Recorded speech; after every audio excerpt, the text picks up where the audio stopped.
Bonjour à tous, bienvenue à chacun. Je vous accueille depuis notre lieu habituel de culte du dimanche matin, qui peut sembler vide, mais je sais qu'il n'est pas vide parce que là où vous êtes, eh bien, vous constituez ce lieu de culte, puisque Jésus est avec vous, le Saint-Esprit est avec chacun de ceux qui se rejoignent ce matin pour vivre ce temps de culte ensemble. Ce temps de culte nous ramène à 7 ou 8 mois en arrière, cette période où on avait été séparés pendant de longues semaines. On le sera peut-être à nouveau, je ne sais pas, on ne sait pas trop encore. Voilà ce qui nous attend, mais ce qu'on sait, c'est que Dieu est au contrôle. Voilà, et que rien de ce qui ne se passe sur cette terre, ni dans les cieux, ni dans nos vies, dans les choses importantes ou les petits détails de notre vie, rien ne se passe sans l'autorisation, je dirais, de notre Dieu Tout-Puissant. Amen. Voilà. Alors le culte d'aujourd'hui est un petit peu particulier, doublement on va dire, puisqu'on reprend ce temps de culte en confinement, mais il est particulier aussi parce que nous sommes le dimanche de l'Église persécutée. C'est un dimanche qui est choisi une fois par an par l'organisme Portes Ouvertes qui œuvre dans les pays où les chrétiens sont persécutés à cause de leur foi et qui nous a fourni, voilà, pour les églises qui le souhaitent, qui nous a fourni une sorte de fil directeur avec des témoignages, avec une vidéo, avec des sujets de prière, avec un thème aussi de prédication commun. Mais il nous propose quand même de commencer par un temps de louange. Un temps de louange. Je ne sais pas si vous avez envie, ou pas trop, d'ouvrir votre bouche, de louer Dieu avec tellement de choses contrariantes, tellement de choses peut-être même angoissantes à vivre au quotidien. Peut-être que votre bouche ce matin n'a pas envie de s'ouvrir pour louer Dieu. Alors, je vous propose d'introduire ce moment de louange par la lecture d'un passage écrit par le prophète Jérémie.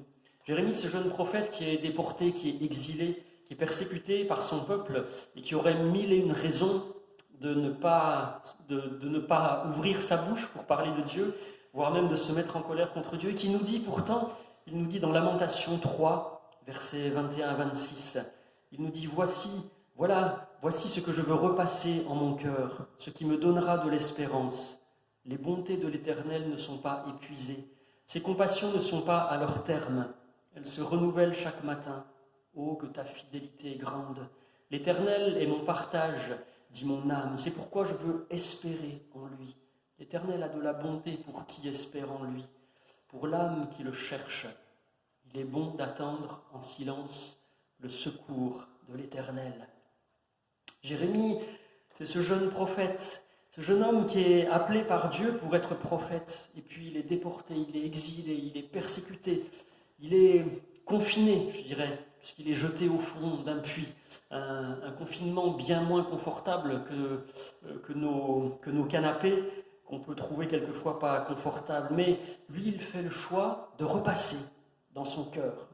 Alors qu'il aurait pu s'apitoyer, alors qu'il aurait pu repasser dans son cœur tellement de mauvaises nouvelles, comme nous, souvent, on regarde en boucle les infos qui nous martèlent de mauvaises nouvelles. Et d'ailleurs, un petit conseil, tenez-vous au courant, ok, mais une fois écouté les infos journalières, passez à autre chose.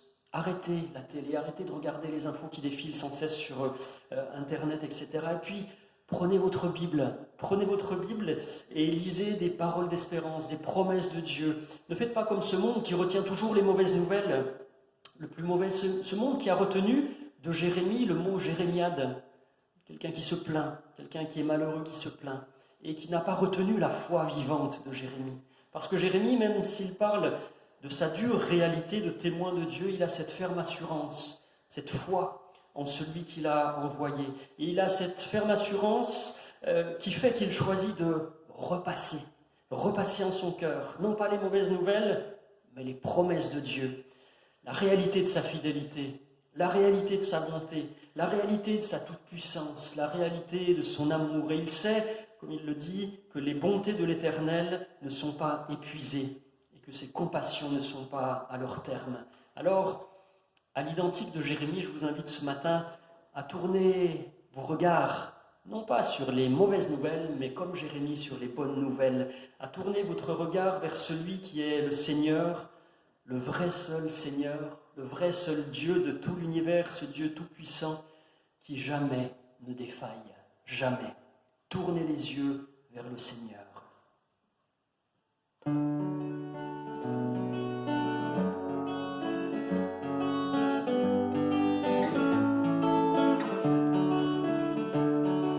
Tournez les yeux vers le Seigneur et rayonnez de joie. Chantez son nom de tout votre cœur, il est votre sauveur, c'est lui votre Seigneur. J'ai cherché le Seigneur et il m'a écouté, il m'a guéri de mes peurs et sans fin je le louerai. Tournez les yeux vers le Seigneur et rayonnez de joie. Chantez son nom de tout votre cœur, il est votre sauveur, c'est lui votre Seigneur. Dieu regarde ceux qu'il aime, il écoute leur voix, il les console de leur peine et il guide leur pas. Tournez les yeux vers le Seigneur et rayonnez de joie. Chantez son nom de tout votre cœur, il est votre sauveur, c'est lui votre Seigneur. Ceux qui cherchent le Seigneur ne seront privés de rien. S'ils lui ouvrent leur cœur, ils seront comblés de bien. Tournez les yeux vers le Seigneur et rayonnez de joie. Chantez son nom de tout votre cœur, il est votre sauveur, c'est lui votre Seigneur. Je vous invite à la prière, à remettre ce temps que nous allons vivre ensemble entre les mains de Dieu. Seigneur, oui, ce matin, quelles que soient les circonstances, nous voulons tourner nos yeux vers toi, parce que c'est toi qui es l'auteur de notre vie et de notre foi et de notre joie. Alors Seigneur, je te demande ce matin de rejoindre chacun. Nous sommes tous séparés physiquement, Seigneur, mais nous sommes unis par toi, en toi, dans le nom de Jésus. Et je te demande vraiment que ton Saint-Esprit, ton onction, soit sur chacun ce matin, Seigneur, et que chacun puisse oublier ses soucis, se décentrer de lui-même pour regarder à toi et pour être dans la joie et pour réaliser que le bien le plus précieux que nous possédons, c'est ton amour et ta fidélité. Seigneur, merci parce que je sais que tu entends ma prière et que tu vas agir puissamment dans le cœur de chacun ce matin. Alors à toi la gloire, Seigneur, et merci pour ton œuvre. À toi la louange, Jésus. Amen. Amen. Alors, on continue à ouvrir nos bouches pour louer Dieu. Et la suite, c'est de se dire, mais que se passe-t-il lorsqu'on tourne vers lui, vers notre Sauveur et Seigneur, vers Jésus-Christ, les regards? Alors le psalmiste nous répond, dans ce magnifique psaume 34, il dit, quand on tourne vers lui les regards, on est rayonnant de joie. On vient de le chanter d'ailleurs. Et le visage ne se couvre pas de honte, continue le psalmiste. Et il dit, quand un malheureux crie, l'Éternel entend et il le sauve de toutes ses détresses. Quand on tourne vers lui les regards, on est rayonnant de joie. Et pourquoi est-on rayonnant de joie? Eh bien, quand on réalise la fidélité envers nous de ce Dieu tout-puissant, quand on réalise l'amour infini envers nous de ce Dieu tout-puissant, on ne peut être que rassuré. On ne peut être que rassuré. On ne peut être que dans la joie, en ayant envie de chanter Alléluia, c'est-à-dire gloire à Dieu. Alléluia, ton amour est là. Je vous propose de chanter tous ensemble Alléluia, ton amour est là.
Et ton amour est là, Seigneur, non pas parce que je le mérite, non pas parce que je fais ou j'essaye de faire plein de bonnes actions, bien que, bien entendu, nous devons faire le bien, comme nous invite toute la parole de Dieu, mais son amour n'est pas là parce que nous avons fait le bien, non, cet amour, il est là par pure grâce, parce qu'avant même qu'on puisse commencer à vouloir faire le bien, sa grâce était là, et son amour est là. Et cet amour est là par pure grâce. L'apôtre Paul nous dit, c'est par la grâce que vous êtes sauvés, par le moyen de la foi.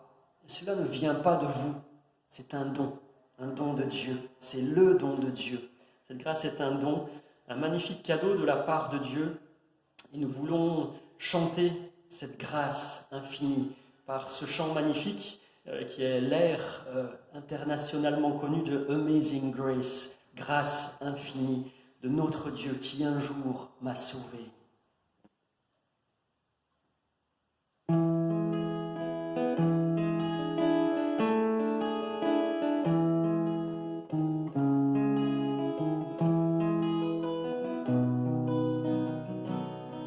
Grâce infinie, notre Dieu, qui un jour m'a sauvé. J'allais errant de lieu en lieu, quand il m'a retrouvé. Ma vie fut complètement changée. Alors qu'en lui j'ai cru, depuis ce jour de tous les dangers, sa grâce m'a secouru.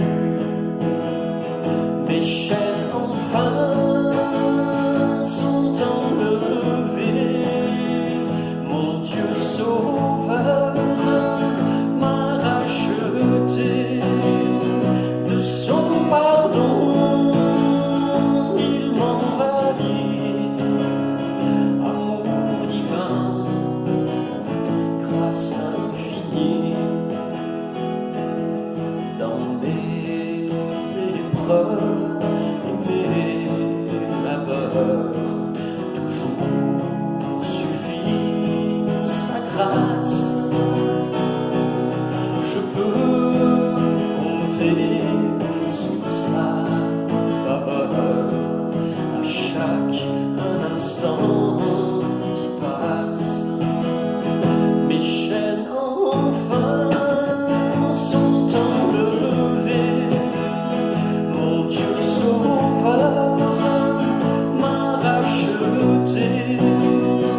enfin sont enlevées, dit ce magnifique chant qui parle de cette grâce infinie.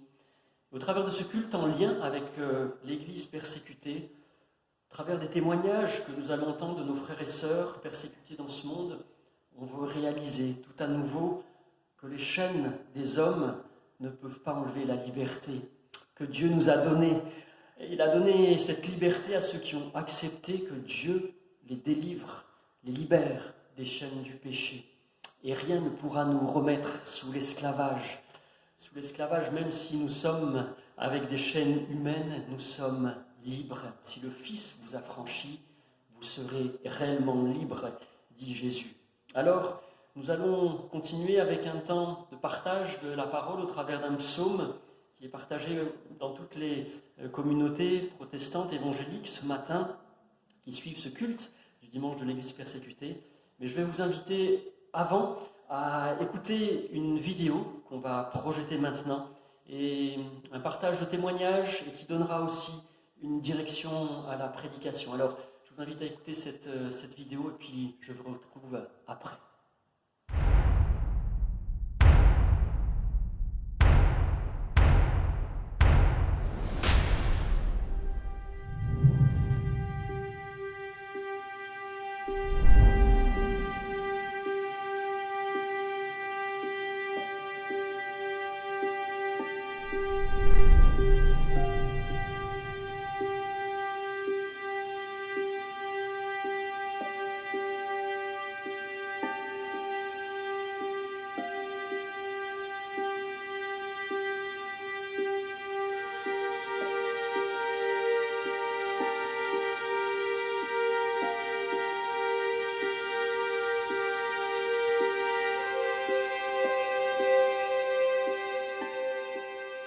Wang Mingdao was probably the most significant leader of the Chinese church in the 20th century. Wang Mingdao fut probablement le responsable d'église chinois le plus important du XXe siècle. C'était un chrétien très célèbre établi principalement à Pékin. Après que les communistes aient pris le pouvoir en 1947, ils lui demandèrent de diriger l'église officielle. Mais il a refusé et s'est vu jeté en prison pour sa foi où il a passé près de 23 ans. Lorsqu'il fut libéré, il déclara qu'il avait découvert Dieu d'une manière merveilleuse dans sa cellule et des millions de personnes furent inspirées par son témoignage. À l'époque, j'étais journaliste à Hong Kong. J'en ai profité pour le rencontrer. Il m'a beaucoup parlé de son expérience. Je me souviens lui avoir dit « Je ne peux pas m'identifier à ce que vous avez vécu. Si j'avais passé 23 ans en prison, j'espère que j'en serais ressorti avec une aussi grande foi que la vôtre, mais je n'en suis pas si sûr. » Et il m'a répondu « Vous ne devriez pas envier ce que j'ai vécu, parce que vous avez la chance de vivre dans un pays où des gens, sans doute des centaines d'années auparavant, sont morts pour vous donner cette liberté de culte. Vous ne devriez pas vous sentir coupable de ne pas avoir été enfermé dans une cellule comme je le fus. Cependant, a-t-il ajouté, il vous faudra peut-être construire votre propre cellule. » Il m'a alors posé tout un tas de questions au sujet de mon emploi du temps. Combien d'articles et de lettres avais-je à écrire, de personnes à voir, de sermons à préparer, et ainsi de suite. « Vous êtes bien occupé, n'est-ce pas » m'a-t-il demandé. J'ai répondu « Oui, beaucoup trop. » Et il a rétorqué « C'est pour ça que vous devez vous construire votre propre cellule. » Il m'a expliqué « Voici quelle a été mon expérience. Lorsque j'ai été incarcéré, me préparant à passer toutes ces années derrière les barreaux, j'avais 60 ans. Et en Chine, à 60 ans, on est au sommet de son pouvoir. Je voulais voyager dans tout le pays pour évangéliser. Je voulais faire des disques parce que je chantais plutôt bien. Je voulais écrire des articles, des livres, mais à présent, je ne pouvais même plus étudier ma Bible. Je ne pouvais plus témoigner à personne. Tout ce que je voyais, c'était ma nourriture quotidienne qu'on passait à travers une fente dans la porte de ma cellule. Tout ce qui donnait du sens à ma vie de grand responsable chrétien m'avait été enlevé. Tout ce que je pouvais faire, c'était rester assis dans mon cachot. C'était très dur au début. Mais à la longue, cette captivité m'a permis de me recentrer sur Christ, parce qu'il y avait littéralement rien d'autre à faire. C'est ça le pouvoir de la cellule. C'est ça le pouvoir de la persécution. La persécution n'est pas une bonne chose en elle-même, mais la raison pour laquelle beaucoup de chrétiens persécutés rencontrent Dieu de manière bien plus profonde réside précisément dans le fait qu'ils ont été éloignés de toute distraction dans leur vie. Plus rien n'existe entre eux et Dieu à présent. J'ai dû apprendre à simplement recevoir tout de Jésus, ce qui n'était pas facile parce que j'étais un Chinois confucianiste. J'avais peur de Dieu. Pour moi, Dieu était un grand empereur à qui il fallait obéir, mais jamais un ami. C'était interdit, impossible. Mais pendant cette période, j'ai pu me concentrer sur le fait de recevoir l'amour de Dieu. Et l'amitié de Jésus est devenue la chose la plus importante dans ma vie. Je ne servais plus ce Dieu grand et puissant, mais je l'aimais, et il m'aimait. Et donc, me dit-il, à votre retour, vous aurez une tâche plus dure à accomplir. Il vous faudra construire votre propre cellule. Ce qu'il voulait dire par là, c'était qu'une cellule consiste à s'emprisonner seul à seul avec Dieu, concentré sur lui, balayant toute distraction. On pourrait discuter longuement sur les différentes manières de ralentir dans notre quotidien et de laisser la parole de Dieu nous imprégner, mais, en fin de compte, si notre foi chrétienne n'est pas une relation d'amour entre nous et Christ que nous ressentons et expérimentons, ça ne suffit pas. C'est indispensable, car c'est de là que découle ce que nous faisons.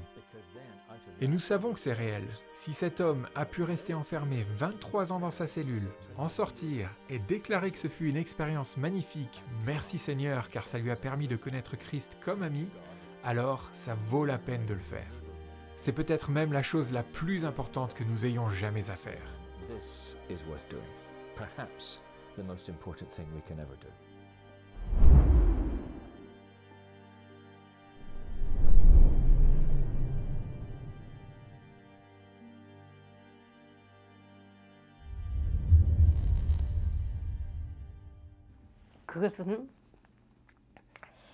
C'est le psaume 23 qui m'a accompagnée dans les moments difficiles. En prison, surtout quand les gens mouraient à mes côtés, quand tout semblait sans espoir, au milieu des persécutions, le Seigneur était mon pilier, il était mon phare. Chaque fois que j'étais au plus bas, je récitais ce psaume. Je marchais dans la vallée de l'ombre de la mort, comme dit l'Écriture.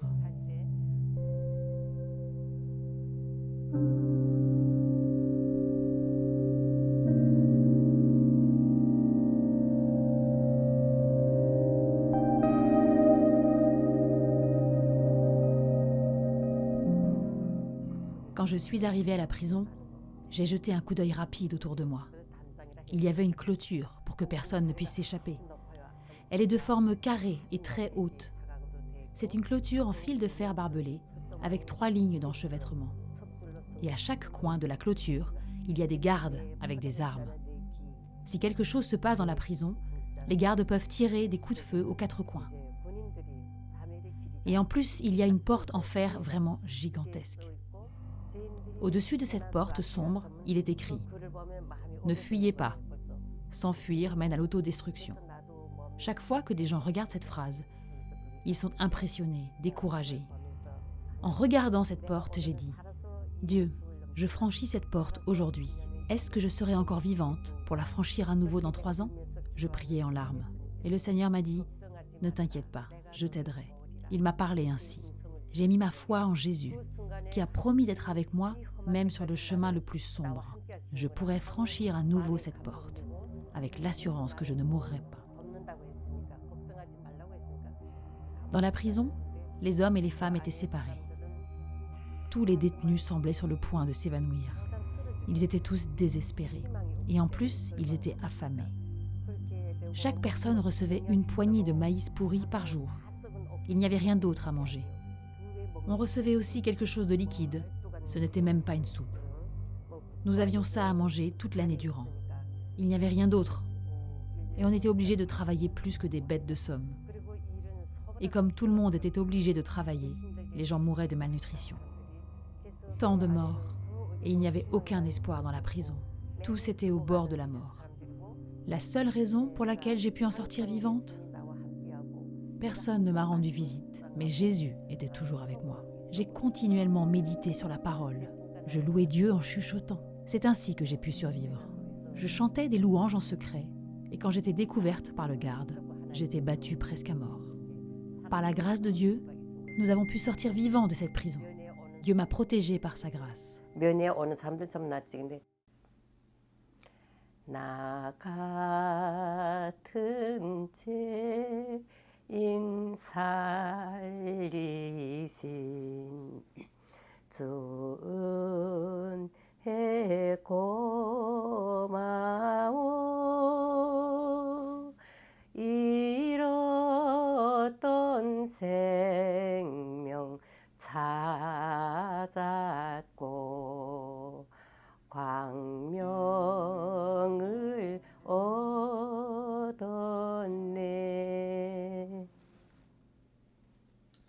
Alors que je chante Amazing Grace, de plus en plus, je réalise que c'est la grâce de Dieu qui m'a conduite à Jésus.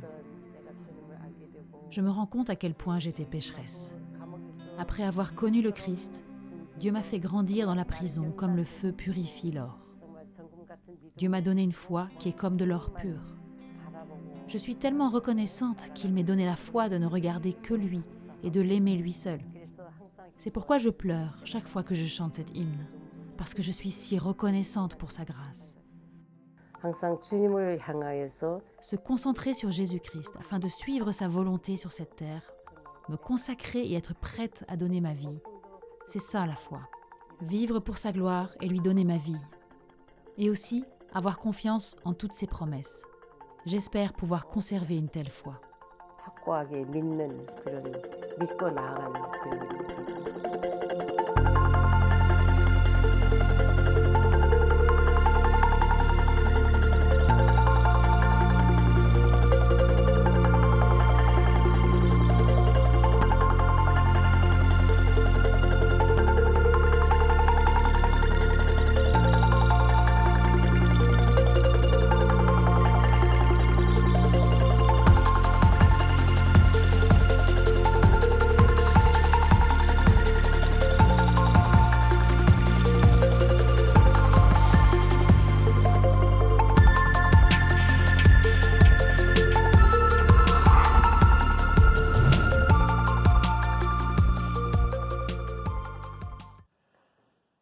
Cette vidéo déjà nous interpelle, n'est-ce pas? Elle nous parle déjà beaucoup. On va continuer à avancer vers ce texte du psaume 46 qui nous est proposé pour notre méditation aujourd'hui. Aujourd'hui, on est dans un contexte quand même qui n'est pas rempli de paix, qui n'est pas paisible, avec cette propagation rapide de ce virus qui bouleverse le monde depuis le début de l'année, avec un premier confinement, avec un deuxième confinement, avec des conséquences dramatiques pour certains. Il y a eu des centaines de milliers de décès. Il y a des conséquences aussi au niveau du travail, au niveau de l'emploi, etc. C'est vrai que ce monde est dans une sorte d'anxiété aujourd'hui. Et je vous invite à lire un psaume qui a été écrit dans un contexte aussi anxiogène. Ce psaume 46, nous développerons après le contexte de ce psaume. Je fais la lecture du psaume 46. Au chef des chantres des fils de Corée sur Alamoth, cantique. Dieu est pour nous un refuge et un appui, un secours qui ne manque jamais dans la détresse. C'est pourquoi nous sommes sans crainte quand la terre est bouleversée et que les montagnes chancellent au cœur des mers. Quand les flots de la mer mugissent, écument, se soulèvent jusqu'à faire trembler les montagnes. Pause. Il est un fleuve dont les courants réjouissent la cité de Dieu, le sanctuaire des demeures du Très-Haut. Dieu est au milieu d'elle, elle n'est point ébranlée. Dieu la secourt dès l'aube du matin. Des nations s'agitent, des royaumes s'ébranlent, il fait entendre sa voix, la terre se fond d'épouvante, l'Éternel des armées est avec nous, le Dieu de Jacob est pour nous une haute retraite. Pause. Venez, contemplez les œuvres de l'Éternel, les ravages qu'il a opérés sur la terre. C'est lui qui fait cesser les combats jusqu'au bout de la terre. Il a brisé l'arc, il a rompu la lance, il a consumé par le feu les chars de guerre. Arrêtez et sachez que je suis Dieu. Je domine sur les nations, je domine sur la terre. L'Éternel des armées est avec nous.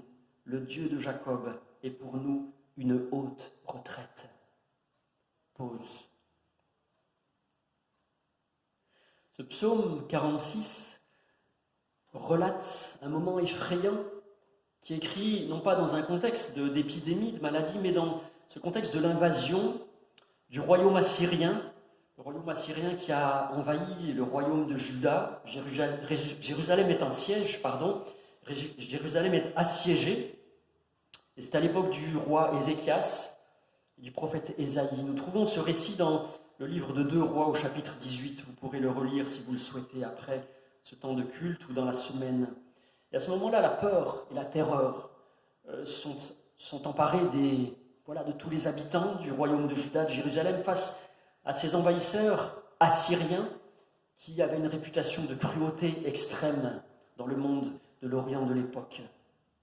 Mais Dieu entend la prière de son peuple et il intervient. L'armée de Sanchérib, le roi d'Assyrie, elle est soudainement décimée, non pas par une autre armée puissante, mais par l'ange de l'Éternel. L'ange de l'Éternel.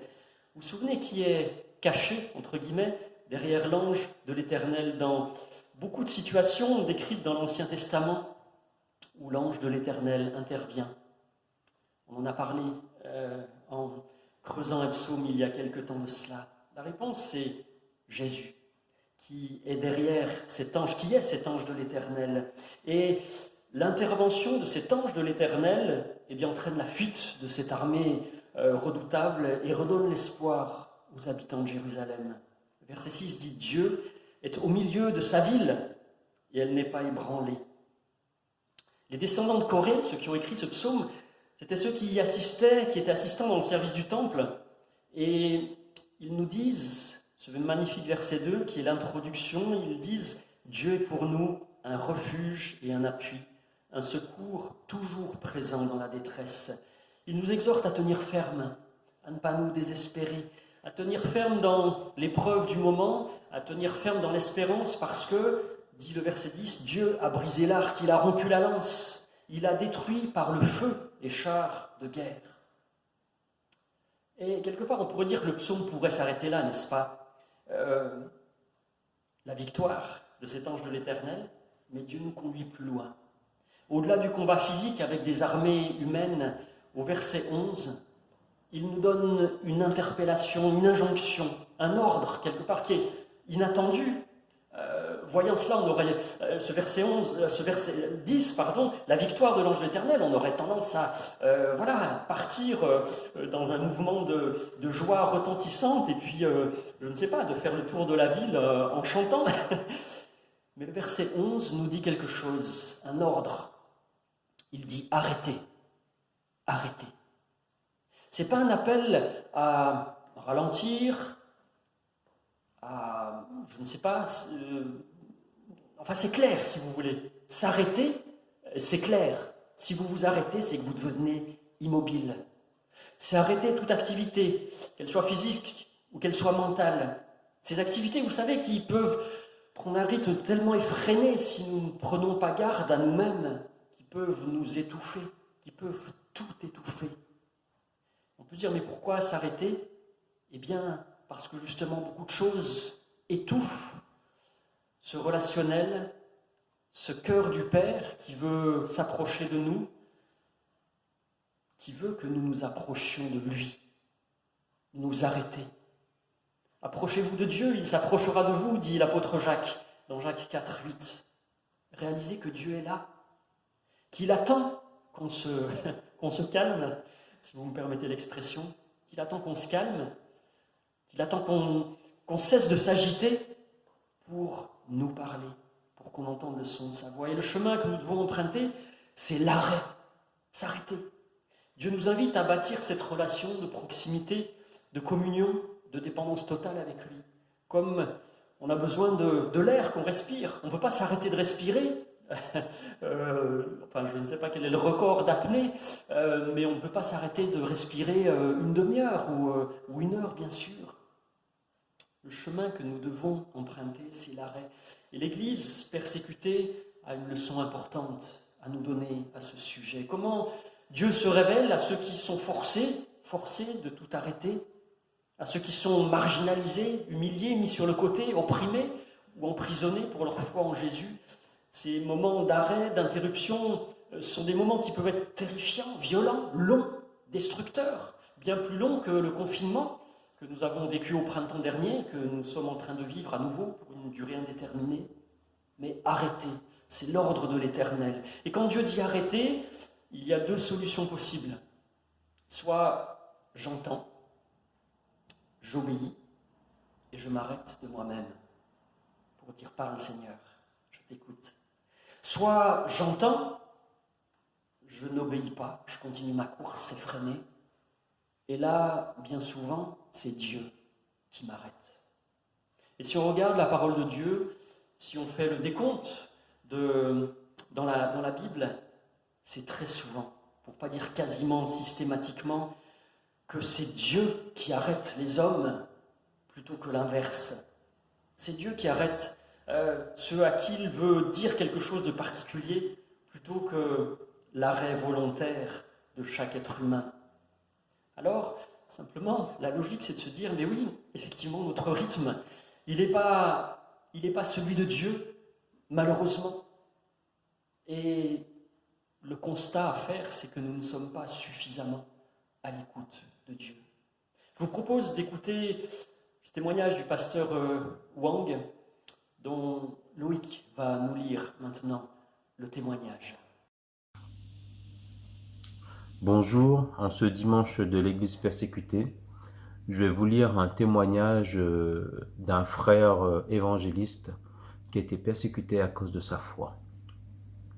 Pour marcher avec Dieu, vous devez ralentir le pas. Ces paroles sont celles de Wang Mindao, un pasteur évangéliste bien connu en Chine. En 1949, le communisme a pris le contrôle du pays. Wang est arrêté parce qu'il a refusé de prêcher pour le gouvernement. Il passera plus de 23 ans en prison. Quand on m'a jeté en prison, j'étais désespéré. J'avais 60 ans et j'étais au sommet de ma force. J'étais un évangéliste très connu et je voulais organiser des campagnes d'évangélisation dans toute la Chine. J'étais écrivain, je voulais écrire davantage de livres. J'étais prédicateur, je voulais étudier la Bible et écrire davantage de sermons. Mais, au lieu de servir Dieu de toutes ces façons-là, je me suis retrouvé seul au fond d'une cellule sombre. On m'avait enlevé tout ce qui avait donné un sens à ma vie en tant que serviteur de Dieu. Je n'avais rien à faire si ce n'est apprendre à connaître Dieu. Et pendant 20 ans, j'ai eu avec Dieu la plus belle relation de toute ma vie. La cellule a été le moyen que Dieu a utilisé. C'est puissant. Et après son témoignage, voici le message du pasteur Wang pour nous. Voici ce qu'il nous dit. Il nous dit, moi, on m'a poussé dans une cellule, mais vous allez devoir vous y pousser vous-même. Vous êtes trop occupé pour connaître Dieu. Vous avez besoin de vous construire une cellule afin de faire pour vous-même ce que la persécution a fait pour moi. Simplifiez votre vie et connaissez Dieu. Ce sont les paroles de ce pasteur. Il nous rappelle, ce pasteur, ce qui se passait dans le Jardin d'Éden. Vous savez ce qui se passait? Tout comme dans le Jardin d'Éden, Dieu aimait venir rencontrer Adam et Ève. Et Dieu parcourt aujourd'hui la terre pour chercher à s'entretenir avec ses enfants. N'oublions pas, nous dit ce pasteur, je cite ses propos, n'oublions pas que nous avons été créés premièrement pour être en communion avec Dieu et deuxièmement pour le servir. Il est normal de travailler, mais si nous ne ralentissons pas le pas de temps en temps, nous allons manquer Dieu et le bonheur qu'il veut nous offrir. Je citais encore cette interpellation du pasteur Wang. Nous allons manquer Dieu et le bonheur qu'il veut nous offrir. Pour ce frère, la persécution, la cellule, c'était quelque part l'occasion de réapprendre à marcher, à ralentir, à s'arrêter pour pouvoir marcher au pas de Dieu et ainsi être en vraie communion avec Dieu. Et si nous voulons que Dieu soit plus réel dans nos vies, eh bien je pense que nous devons commencer par ralentir le pas, ralentir ce rythme effréné de nos vies et trouver l'allure spirituelle que Dieu veut, cette allure qui est imposé aux frères et sœurs persécutés par les circonstances, mais cette allure spirituelle qui nous est indispensable afin qu'avant de servir Dieu, eh bien nous puissions vraiment le connaître, connaître Dieu. Peut-être devrions-nous suivre les conseils de ce frère, construire une cellule qui deviendra comme un jardin où Dieu viendra nous rencontrer, nous parler. Et quand Jésus était sur la terre, lui-même prenait le temps de se mettre à l'écart, de quelque part construire un peu sa propre cellule où personne n'allait venir le déranger. Dans Luc 5, versets 15 et 16, il nous est dit, on parlait de plus en plus de lui, de Jésus, et les gens venaient en foule pour l'entendre, pour être guéris de leur maladie. Mais lui, Jésus, nous a dit, il se retirait dans les déserts et il priait. Et si Jésus avait besoin de s'arrêter, de s'isoler pour prier, pensez-vous que nous puissions nous en dispenser? Arrêtez, c'est le premier impératif de ce psaume. Et le deuxième impératif, c'est sachez que je suis Dieu, nous dit le verset 11. Et c'est une question qu'on peut se poser vraiment plus profond de nous. Est-ce que je sais vraiment qui est Dieu? Et moi qui je suis par rapport à ce Dieu? Est-ce que je sais vraiment qu'il est Dieu, ce Dieu majestueux, ce Dieu tout-puissant, ce Dieu de l'infini, et que moi, je ne suis rien à côté de ce Dieu, je ne suis rien? Est-ce que je reconnais vraiment qu'il est Dieu, et que moi, je ne mérite pas son regard d'amour sur lui? Parce qu'on est bien souvent enclin, trop souvent enclin, à prendre la place de Dieu, ou nous mettre à sa hauteur, entre guillemets, nous mettre consciemment ou inconsciemment, en fait, sur le devant de la scène. On pense être digne de quelque chose de la part de Dieu. On pense dire, oui, allez, moi j'ai fait ma part, donc à Dieu de faire la sienne. S'il me bénit, c'est parce que j'ai bien agi, n'est-ce pas? Un frère, un pasteur à Paris, disait cette phrase souvent, il disait, Dieu ne me doit rien. Dieu ne me doit rien, mais moi je lui dois tout. Est-ce qu'on a cette attitude de cœur? Et systématiquement dans l'Écriture, lorsque Dieu ou Jésus se révèle à l'être humain, eh bien cet être humain, il est effrayé par la grandeur de Dieu lorsqu'il le voit, et par sa propre petitesse. On peut juste prendre deux exemples, dans l'Ancien Testament. Le peuple d'Israël qui voit le mont Sinaï, où Dieu donne les commandements à Moïse, et ils sentent la présence de Dieu. Et ils ont peur. Et dans Exode 20, 19, ils viennent dire à Moïse, « Parle-nous, toi, et nous écouterons. » Mais que Dieu ne nous parle pas, sinon nous mourrions.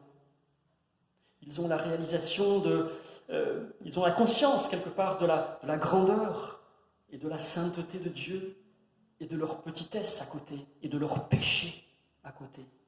Et puis, dans le Nouveau Testament, Pierre, qui découvre la grandeur de Jésus, à ce moment de la pêche miraculeuse, qu'est-ce qu'il dit à Jésus dans Luc 5, 9? Il nous a dit, Pierre tomba aux genoux de Jésus et dit, « Seigneur, retire-toi de moi, parce que je suis un homme pécheur. » Car l'épouvante l'avait saisi, lui et tous ses camarades de pêche. « Seigneur, retire-toi de moi, parce que je suis un homme pécheur. » Et bien sûr que Jésus, c'est la grâce de Dieu manifestée à l'homme. Et grâce à Jésus et en Jésus, nous pouvons nous approcher avec foi de Dieu. Mais est-ce qu'on n'a pas tendance à considérer l'attention de Dieu comme un dû, à regarder Dieu un peu comme un copain, pardonnez-moi l'expression, même s'il est le meilleur des amis, mais à lui parler d'égal à égal, et à ne pas nous souvenir que nous ne sommes que poussière. Dieu est Dieu, et qui sommes-nous pour prétendre à quoi que ce soit? À l'instar du roi David, nous pouvons nous souvenir, comme David le dit dans ce psaume 8 au verset 4, il dit « Qu'est-ce que l'homme pour que tu te souviennes de lui? Qu'est-ce que l'homme pour que tu te souviennes de lui ?» Je vous invite à écouter le témoignage d'Amar. C'est un pseudonyme en fait, mais ce frère en Égypte a subi quelque chose de tragique, enfin de bouleversant et en même temps de merveilleux. Je laisse Jean-Pierre nous lire ce témoignage et je vous retrouve après. Bonjour les frères et sœurs, je vais vous lire le témoignage d'Amar en Égypte. 15 jours dans le noir complet. Ammar est un chrétien d'arrière-plan musulman d'Égypte. Il y a quelques années, il fut arrêté et torturé. Même alors qu'il était pendu par les pouces, il ne dit rien et refusa de révéler son réseau à la police. En désespoir de cause, les policiers le soumirent à ce qu'ils appellent l'expérience. Ils lui dirent « Personne ne survit à l'expérience ». Ils le placèrent dans un caisson carré en pierre d'1,50 m de largeur, sans lumière. Tous les 3 jours, on lui glissait de la nourriture et de l'eau. Habituellement, les gens deviennent fous le 8e jour, lui dirent ces geôliers, parce que le noir incessant est notre dernier ennemi à tous. Les premiers jours, Ammar résista à son nouvel environnement, mais vers la fin de la semaine, il commença à craquer. Il raconte « Je pleurais assis dans mes propres excréments, et les voix, oh ces voix terribles, elles m'accusaient sans interruption jour et nuit. Elles disaient que je n'avais aucune valeur. Je repassais dans mes pensées les choses terribles que j'avais faites dans ma vie, et je pleurais et je hurlais de solitude. J'ai même commencé à avoir des hallucinations. Je me voyais dans la foule quand Jésus fut condamné par Pilate et je criais « Crucifie-le, crucifiez-le ». Ammar sentit que sa santé mentale lui échappait, quand soudain Dieu est intervenu. Il décrit ce qu'il a ressenti alors. Un ruisseau d'eau claire et fraîche coula à travers la cellule, me lavant, parce que j'ai pris conscience que Christ m'aimait même à ce moment-là, assis dans mes excréments, avec tous mes péchés, et ma foi en miettes, et ma santé mentale qui s'effritait. Je me suis rendu compte que même dans cet état, Christ m'aimait. Et 15 jours plus tard, lorsque ces geôliers ouvrirent la porte, ils furent stupéfaits de trouver une personne qui sentait mauvais, qui était fatiguée, mais une personne joyeuse et en bonne santé mentale. Pas de commentaires sur ce témoignage, tellement il nous touche. Après son témoignage, voici le message d'Ammar pour nous. Il nous dit « Le désert est un lieu où Dieu nous entraîne pour nous montrer combien nous sommes tout à fait indignes et cela nous vide de tout orgueil. En contrepartie, l'amour de Christ dont il nous remplit est d'autant plus grand que nous sommes vides. L'amour de Christ dont il nous remplit est d'autant plus grand que nous sommes vides. Et bien souvent, nous sommes pleins de choses matérielles, de conquêtes à faire, de choses humaines. Et Dieu ne peut pas nous remplir de son amour parce qu'il faut être vidé auparavant. Et comme pour Ammar, reconnaître que Dieu est Dieu, nous avons besoin de nous humilier devant lui, de reconnaître combien nous sommes indignes et combien nous avons besoin de lui, combien nous sommes faits pour recevoir sa présence et sa puissance. Dieu, comme Ammar, nous conduit quelquefois dans le désert, dans un désert qui peut être difficile, ça peut être des cellules de prison. J'ai pu rencontrer plusieurs prisonniers qui ont trouvé Dieu dans le froid et la solitude de leurs cellules de prison. Ça peut être le confinement à cause de ce Covid. Il nous conduit parfois dans le désert pour que nous reconnaissions que nous ne méritons rien, mais pour que nous sachions et que nous voyions qu'il est Dieu. Sachez, voyez qu'il est Dieu. Mais découvrir Dieu, c'est découvrir aussi, bien sûr, que Dieu est pour nous un refuge et un appui, ce verset 2, un refuge et un appui, un secours toujours présent dans la détresse. Et c'est lorsque nous n'avons plus rien finalement que nous sommes en mesure de reconnaître qu'il est Dieu et que rien ni personne ne l'égale. Ce Dieu si grand, il est avec nous, il est pour nous. C'est dit au verset 8, il est avec nous, il est pour nous, et c'est répété au verset 12. Et c'est de cette réalisation que notre vie va être bouleversée, transformée, remplie de l'amour de Dieu. Tout au long de la Bible, cette idée est répétée, confirmée. Nous lisons, le psaume 100 le dit, sachez que c'est lui seul, l'Éternel, qui est Dieu. C'est lui qui nous a fait, nous lui appartenons, et nous sommes son peuple, le troupeau de son pâturage. Sachez, il n'y a qu'un seul Dieu, Et souvent, notre attitude nous pousse à réclamer quelque chose qui nous serait dû, une reconnaissance, une faveur, etc. Mais la Bible nous apprend que la chose la plus importante pour le chrétien sur cette terre, oui, bien sûr, la chose la plus importante, c'est le salut, on est d'accord, le salut. Et je prie pour que chacun qui écoute ce matin, ait saisi ce salut.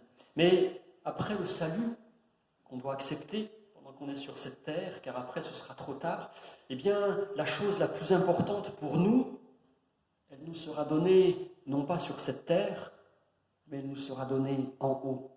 L'apôtre Pierre nous le dit dans 1 Pierre 5,4.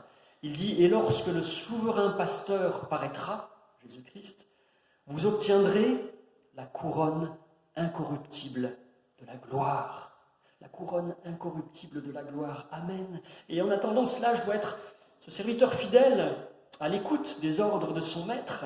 Et la Bible dit même que je suis un serviteur inutile. Inutile, dans Luc 17, ça nous est rappelé, ce serviteur inutile. Et souvenez-vous, c'est quelque chose que j'avais partagé dans une ancienne prédication. J'avais partagé le fait que le mot grec, traduit dans le Nouveau Testament par le mot serviteur, c'est en fait le mot doulos, qui signifie esclave. Un esclave qui n'a pas à dicter ses souhaits à son maître. Un esclave qui n'a pas à exiger la reconnaissance parce qu'il a fait son travail. Nous sommes même des serviteurs inutiles lorsqu'on a fait ce qu'on a à faire. Et ça, ça travaille notre orgueil. On a du mal, n'est-ce pas, avec cette idée-là. Et pourtant, c'est la réalité. Mais la réalité aussi, c'est notre cœur qui déborde de reconnaissance, parce que l'auteur de l'Épître aux Hébreux nous le rappelle, et c'est rappelé dans beaucoup de paraboles aussi de Jésus, que Dieu est bon envers ceux qui le servent fidèlement. Hébreux 6,10, Dieu n'est pas injuste pour oublier votre travail et l'amour que vous avez montré pour son nom, ayant rendu et rendant encore des services aux saints, aux serviteurs de Dieu, aux chrétiens. Dieu n'est pas injuste pour oublier votre travail. Et c'est cela aussi, cette couronne incorruptible de la gloire. Ce sera cette récompense de votre travail. Mais en même temps, il y a cette tension qu'effectivement, tout ce que nous faisons, c'est la grâce de Dieu qui agit au travers de nous. Et face à une telle grâce, choisissons cette attitude d'humilité, de reconnaissance, quelles que soient les épreuves que nous traversons. Et si Dieu nous arrête à un moment de notre vie, c'est qu'il a quelque chose à nous dire pour nous bénir et pour nous faire grandir. Écoutons ce témoignage du pasteur Oh Ye-ha, qui a été enfermé 6 ans dans une cage de fer au Vietnam. Je laisse Benjamin nous raconter, nous lire ce témoignage. Bonjour, je vais vous présenter le pasteur Oh Ye-ha. En 1975, il fonde l'église Trang Quyen Van dans le sud du Vietnam. Chaque journée commençait par une réunion de prière de 3h à 5h du matin et se terminait chaque soir par une étude biblique. Chaque mois, entre 80 et 100 conversions avaient lieu. Une année, plus de 800 nouveaux croyants ont été baptisés. Et en 3 ans, l'église comptait déjà 5000 fidèles. Cependant, le 10 décembre 1983, le gouvernement a confisqué les Bibles, les recueils de cantiques, il a fermé l'église et verrouillé la porte. Le pasteur a été emmené en prison où il a passé 6 ans avant d'être libéré. Pendant ces 6 années de sa vie dans une cage de fer, il va témoigner de sa foi et au moins 96 personnes donnent leur vie à Christ. Il va dormir sur le sol froid. Les moustiques, les sangsues, les cafards grouillent de partout dans la cellule. Et les prisonniers ont toujours faim. Il luttait constamment contre les maladies et se battait même entre eux. Et à un moment donné, dans sa détention, il sera isolé dans une pièce très sombre pendant 16 mois où il ne verra personne. La nourriture est avariée. Mais lui témoigne qu'il n'est jamais tombé malade, pas même une fois pendant cette période. Là aussi, pas de mots pour commenter. la puissance de ce témoignage. Et simplement, après son témoignage, ce frère nous laisse un message. Il dit « J'ai une théologie très simple. Quand vous avez des problèmes, priez. Quand vous avez plus de problèmes, priez davantage. » Et ce frère souligne dans son témoignage pour nous aussi l'importance, la valeur de la prière dans la vie de l'Église. Quelle importance pour la vie de l'Église que la prière et pour notre vie personnelle aussi. Et il insiste sur la nécessité de remercier, de rendre grâce en toutes choses. Ce frère, avant de sortir de sa prison, a gravé un verset sur le mur de sa cellule. Il a gravé « En toutes choses, rendez grâce à Dieu ». En toutes choses, rendez grâce à Dieu.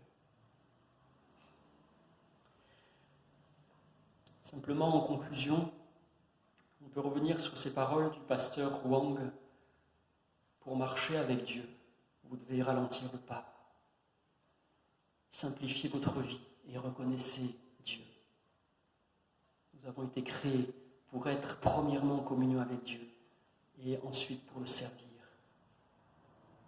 Et ensuite, il nous dit, si nous ne ralentissons pas le pas de temps en temps, nous allons manquer Dieu et le bonheur qu'il veut nous offrir. Ces paroles nous invitent à faire un choix. Prendre l'attitude de Jésus qui s'isolait régulièrement sur la montagne ou dans le désert pour rencontrer le Père, ou alors attendre que Dieu lui-même nous impose une période d'arrêt forcé. Notre vie, elle est tellement agitée, tellement effrénée.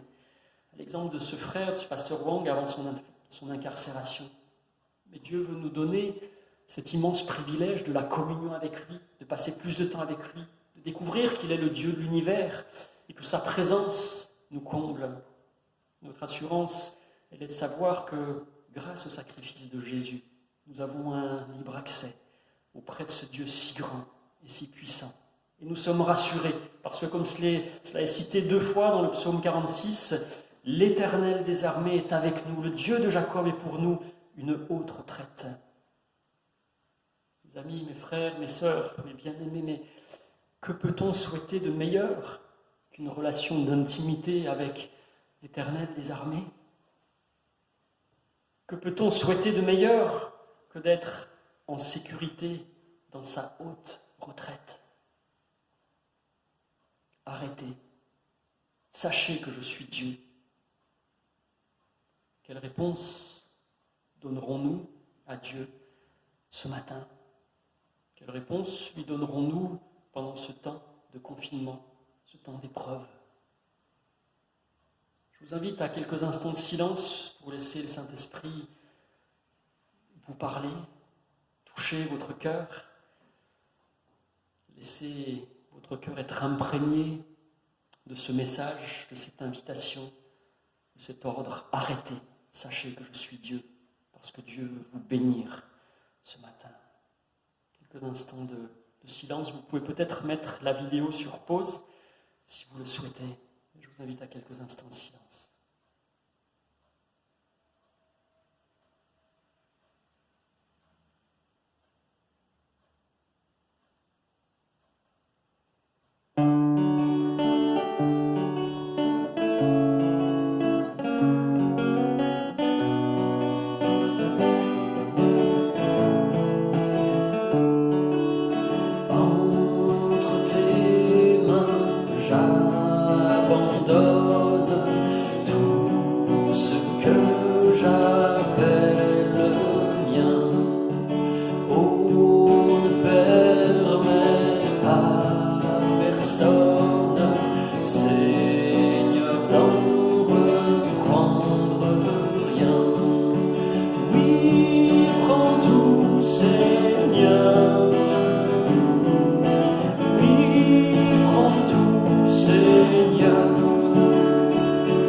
Entre tes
son trône de grâce au travers de ce chant.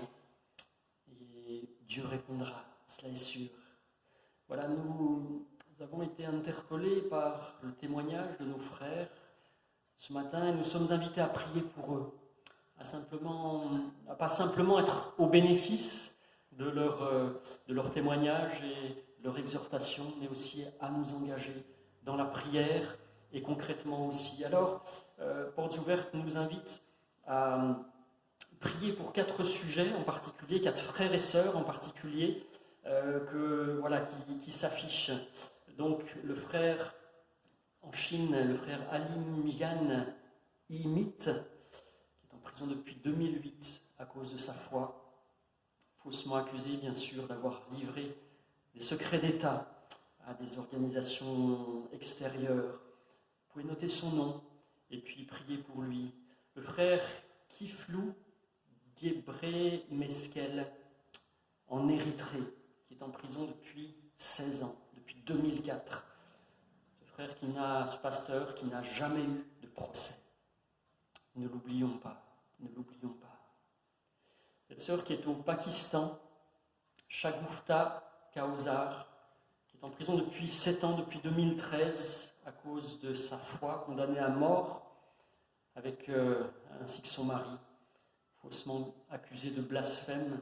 Portes Ouvertes nous précise qu'elle est dans la même cellule que Asia Bibi, cette sœur qui a été libérée après des années et des années de prison.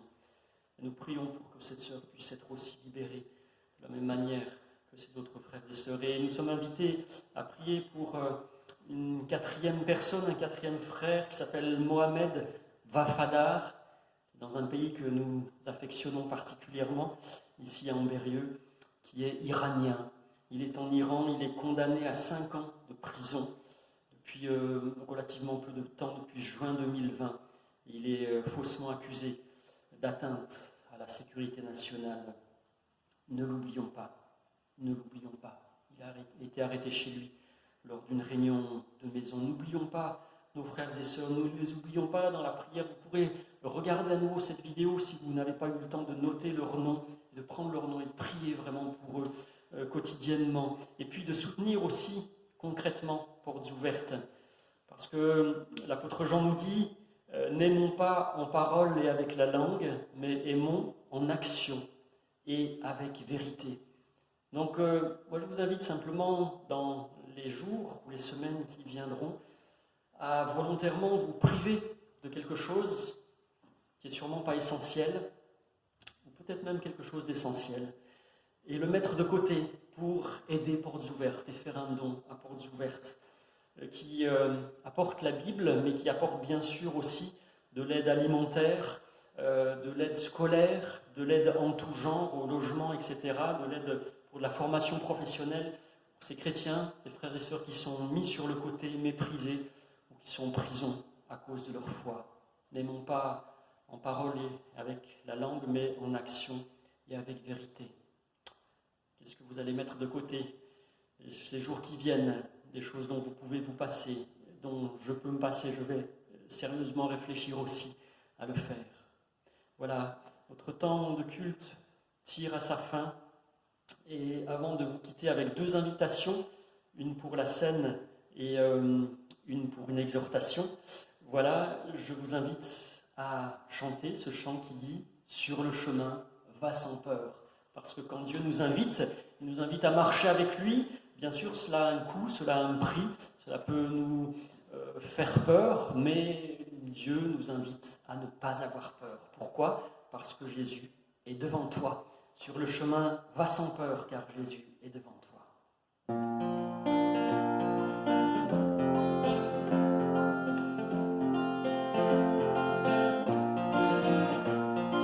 Sur le chemin, va sans peur, car Jésus est devant toi. Il veut être ton sauveur. Suis-le par la foi. Et maintenant saisis la main de ton sauveur, car lui seul te donne l'éternel bonheur. Il a donné sa vie sur la croix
notre Sauveur. Alors, nous nous quittons, mais nous restons unis dans la prière. Je vous invite à prendre chez vous, en famille ou seul, un temps de prière. Voilà, prière pour nos frères et sœurs, prière pour notre Église, prière pour ce pays, prière pour vos familles. Un moment aussi de reconnaissance. Merci Seigneur, parce que tu es présent, tu es dans nos vies. Et puis, si vous le souhaitez, prendre la Sainte Seine, voilà, avec un bout de pain et puis un petit récipient de vin. Voilà, donc prendre la Sainte Seine, mais pour Dieu nous invite aussi à prendre la Sainte Seine en pensant à ces frères et sœurs qui, s'ils sont dans leur prison, ne peuvent pas, qui, s'ils sont pourchassés, ne peuvent pas en fait prendre la Sainte Seine. Alors de la prendre avec eux en prière et de prier vraiment pour tous ces frères et sœurs qui sont persécutés, mais qui bien souvent sont plus proches de Dieu que nous le sommes, bien plus dans sa proximité, dans sa communion. Et je vous laisse avec cette promesse de Jésus, cette promesse faite après qu'il ait envoyé ses disciples en tant que témoins dans le monde. Jésus dit « Et voici, je suis avec vous tous les jours jusqu'à la fin du monde. » Amen. Alors soyez bénis pendant ce temps de prière et soyez dans la joie, et soyez dans la reconnaissance, soyez dans la louange envers ce Dieu si grand, si puissant et si attentionné, si plein d'amour pour chacun d'entre nous en même temps. Gloire soit rendue à ce Dieu si puissant et ce Dieu d'amour. Gloire à Dieu, gloire à Jésus, gloire au Saint-Esprit. Amen. Soyez bénis. À bientôt mes frères et sœurs. Soyez bénis et soyez dans la paix. À bientôt.